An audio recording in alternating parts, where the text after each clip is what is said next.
The bold thief. Roly-Poly wondered if he was dreaming. All the diamonds in his treasure chest were gone. And this was the third time it was happening. Roly-Poly scratched his head. He thought it must be one of the players. He had heard of players stealing grains and other things. But why is he stealing again and again from me? Roly-Poly thought. He was worried. Roly-Poly looked at the hills in the distance. He chose a quiet spot in the Minecraft universe, as far away from others as he could manage. He did not want to see any players, villagers, or mobs. He decided to look around to see if he could find anyone. The forest was very close by, and Roly-Poly gripped his sword tight as he walked and looked around. He turned back to look at his fortress proudly. He had spent so many hours placing block after block, building it with great care.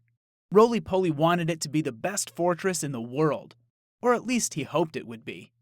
He'd spent a whole day digging a moat around the entire fortress and filling it up with water. He knew that Endermen sometimes stole blocks, and the water would keep them away. Yet, here was a thief who had crossed the moat, climbed the high wall, broke the treasure chest, and escaped away with all the diamonds.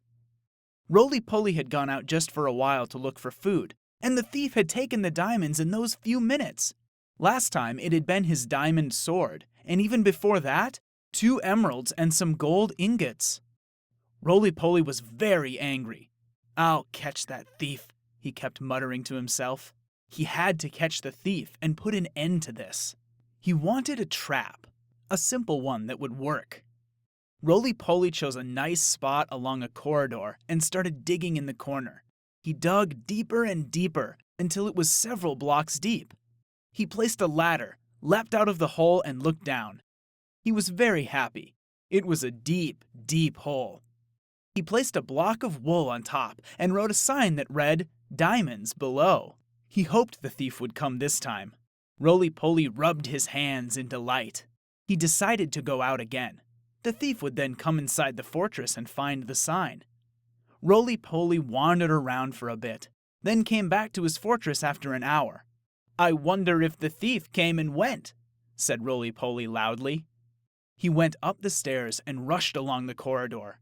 He was dismayed to see that the wool block was intact. The sign was also there. Wait. The sign looked different. It did not read "Diamonds below." Instead, it read, "Silly traps are only for fools." He hurried over to the other treasure chest in the room nearby. The emeralds he'd kept in there in the morning had gone. Roly-Poly felt like crying. This was no ordinary thief.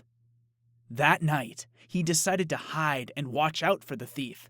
He went out and brought back a diamond that he had mined. He hoped that the thief noticed it, whoever he was. He went into the fortress, placed it in a treasure chest, and hid right behind it. Late in the night, when Roly-Poly had almost fallen asleep, he heard the sound of footsteps. "The thief," Roly-Poly whispered to himself, and waited. When the thief opened the treasure chest, Roly-Poly sprang out from his hiding place. He had a sword in his hand.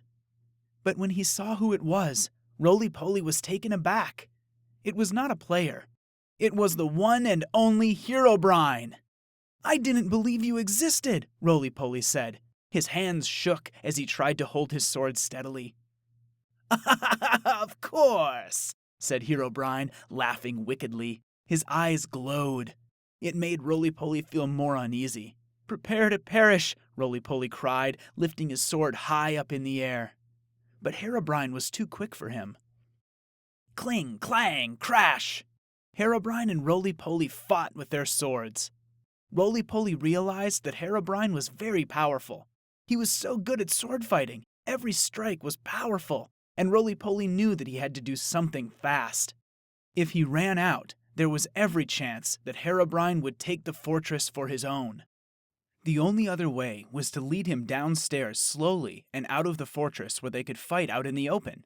Slowly, Roly-Poly stepped down the stairs, fighting Herobrine all the time. They fought in the Great Hall, and Herobrine was becoming more powerful. By a great stroke of luck, Roly-Poly swung his sword sideways, and just as Herobrine ducked, he slipped and fell on the ground. RolyPoly opened the door quickly and stepped outside. Herobrine followed him.